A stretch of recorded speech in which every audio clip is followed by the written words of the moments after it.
नमस्कार। आज हम बात करेंगे एक ऐसी किताब की, एक ऐसे सफ़र की जो हमें सिखाती है कि अपने सपनों का पीछा कैसे किया जाता है। जी हाँ, हम बात कर रहे हैं पाउलो कोएल्हो की क्लासिक दी अल्केमिस्ट की। तो चलिए शुरू करते हैं ये जादुई सफ़र। तो कहानी की शुरुआत होती है इस एक लाइन से। जब कोई चीज शिद्दत से चाही जाए तो पूरी कायनात उसे तुमसे मिलाने की साजिश में लग जाती है। सच कहूं तो यही एक लाइन इस पूरी कहानी का दिल है। और हमारी कहानी शुरू होती है स्पेन के खेतों में, एक बहुत ही साधारण से चरवाहे से। तो कौन है ये चरवाहा? चलिए मिलते हैं हमारे हीरो सैंटियागो से। देखिए, उसकी कहानी की शुरुआत किसी नक्शे या किसी प्लान से नहीं होती, बल्कि होती है एक सपने से। एक ऐसा सपना जो बार बार आता है और उसे एक बहुत बड़े खजाने की तरफ खींच रहा है। देखिए, सैंटियागो अपनी जिंदगी में काफी खुश है, अपनी भेड़ों की देखभाल करता है, सब कुछ ठीक चल रहा है। पर एक सपना है जो उसका पीछा नहीं छोड़ता। बार बार उसे वही सपना आता है। मिस्र के पिरामिडों में एक खजाना छुपा हुआ है, और यह सपना धीरे धीरे उसके मन में एक उम्मीद का बीज बो देता है। तो अब सैंटियागो के सामने एक बहुत बड़ी दुविधा है। एक तरफ है उसकी जानी पहचानी आरामदायक जिंदगी, और दूसरी तरफ है एक अनजाना अनदेखा रास्ता, एक सपने का वादा। मतलब आराम चुने या फिर एक रोमांचक सफर पर निकल पड़े? ये एक ऐसा सवाल है जो शायद हम सब कभी ना कभी अपनी जिंदगी में खुद से पूछते हैं। अब इस कंफ्यूजन में सैंटियागो जाहिर है गाइडेंस ढूंढता है, और तभी उसकी जिंदगी में एंट्री होती है दो ऐसे लोगों की जो उसकी पूरी दुनिया ही बदलने वाले हैं।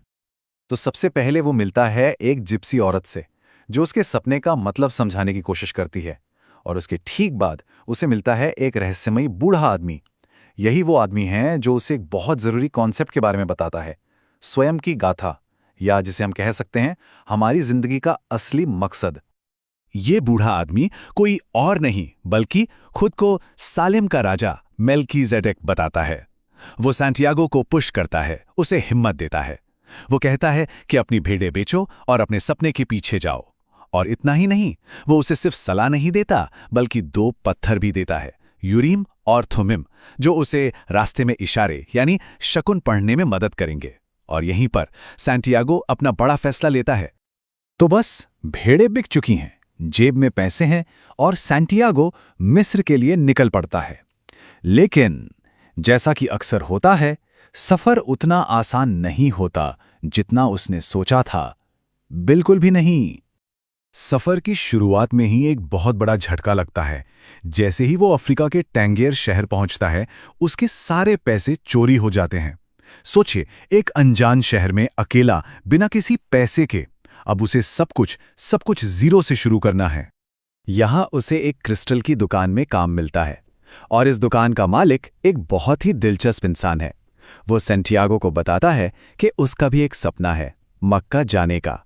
लेकिन वो उस सपने को पूरा करने से डरता है। उसे लगता है कि अगर सपना पूरा हो गया तो जीने का मकसद ही खत्म हो जाएगा।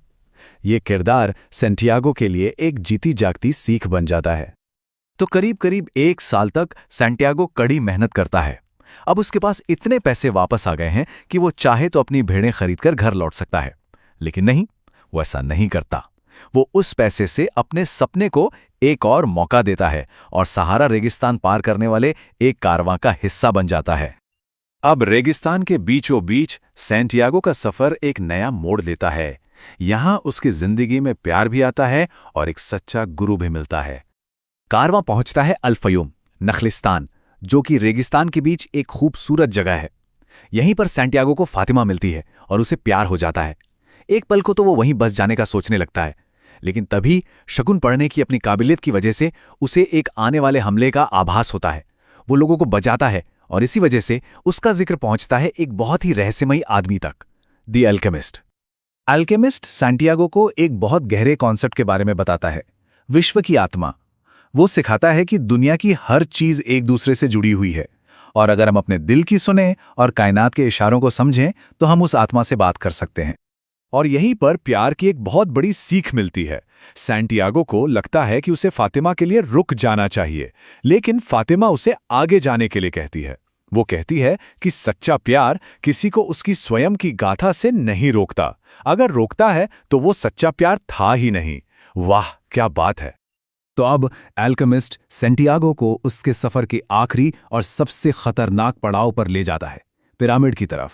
मंजिल बहुत करीब है, लेकिन असली इम्तिहान तो अभी बाकी था। और ये इम्तिहान तब आता है जब उन्हें कुछ लड़ाके पकड़ लेते हैं। अल्केमिस्ट उन लड़ाकों से कहता है कि ये लड़का खुद को हवा में बदल सकता है। अब सैंटियागो के पास 3 दिन है, या तो वो ये करके दिखाए या फिर मौत के लिए तैयार हो जाए। उसे रेगिस्तान से, हवा से, सूरज से बात करनी होगी, और वो सब कुछ करना होगा जो उसने अब तक सीखा है। खैर, जैसे तैसे वो इस परीक्षा से भी पार पा लेता है और आखिरकार वो पिरामिड तक पहुंच ही जाता है। वो उस जगह पर खुदाई शुरू करता है जो उसने सपने में देखी थी, लेकिन उसे कुछ नहीं मिलता। सब खाली। तो क्या हुआ? क्या पूरा सफर बेकार गया? वो इसी निराशा में होता है कि तभी कुछ चोर उस पर हमला कर देते हैं, और जब वो सैंटियागो की कहानी सुनते हैं कि वो एक सपने के पीछे रेगिस्तान पार करके आया है, तो जोर जोर से उसका मजाक उड़ाने लगते हैं। उनमें से एक चोर तो हंसते हंसते बताता है कि उसे भी एक सपना आता था कि स्पेन में एक टूटे फूटे चर्च के पास एक पेड़ के नीचे खजाना गड़ा है। और जैसे ही सैंटियागो ये सुनता है, उसकी आंखों के सामने सब कुछ साफ हो जाता है। सब कुछ।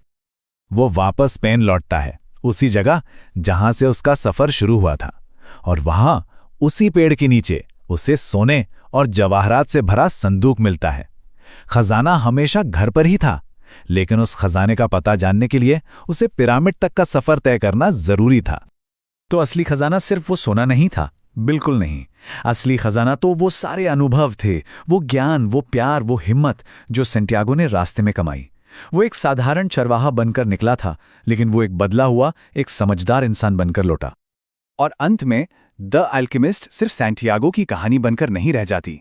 ये हम सबसे एक सवाल पूछती है कि हमारी स्वयं की गाथा क्या है? वो कौन सा सपना है जिसे पूरा करने के लिए हम इस दुनिया में आए हैं? और इस सवाल का जवाब जाहिर है हम सबको खुद ही खोजना होगा।